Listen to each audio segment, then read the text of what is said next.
Guy Matheson, I'm sorry if I'm pronouncing the name wrong.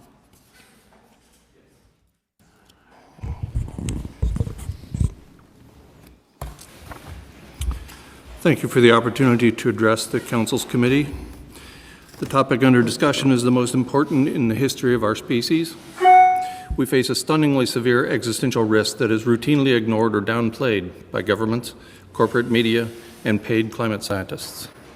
I'm Guy McPherson, Professor Emeritus of Conservation Biology at the University of Arizona. I began my tenure at that university in 1989. I was granted tenure and promoted to associate professor and then promoted to a full professor earlier than is customary. I'm one of the relatively few people in history to achieve the status of full professor before turning 40 years of age. My lengthy resume is replete with scholarly publications, including dozens of peer-reviewed journal articles, the gold standard by which the process of science creates reliable knowledge. I received the highest awards given by each of the two transdisciplinary colleges at the University of Arizona, and I was granted the honor of emeritus status upon declining further paychecks from the university at the young age of 49 years. To stave off boredom during these 2 decades, I also served as a faculty member at the University of California, Berkeley, Southern Utah University, and the tiny liberal arts school, Grinnell College. But this isn't about me. We are meeting here to discuss the most important topic in human history. I left active service in the academy more than a decade ago to set an example. I stepped away from the monetary system, which I knew was driving anthropogenic climate change, and also the worst of the mass extinction events on Earth. I hope that many people would follow my lead as I lived off-grid in a straw bale house, secured my water supply with 2 solar pumps and a hand pump, grew a vast majority of my food, defecated in a bucket, and contributed to the creation of a decent human community. These actions seemed like great sacrifices at the individual level. They did not produce the desired outcome, in part because the sacrifices did not scale up to the level of society. We are in the midst of abrupt, irreversible climate change. We are in the midst of the 6th mass extinction on Earth. As a result of these 2 ongoing phenomena, we are faced with near-term human extinction. Earth is currently at the highest global average temperature experienced by Homo sapiens.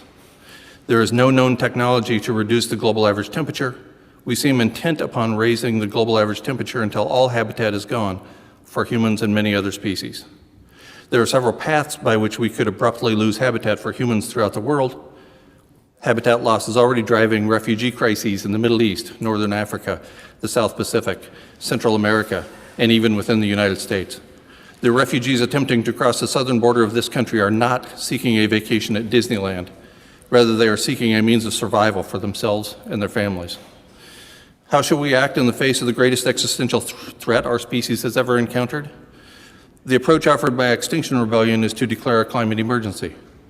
This approach has been adopted by several governments around the world. It is a fine starting point.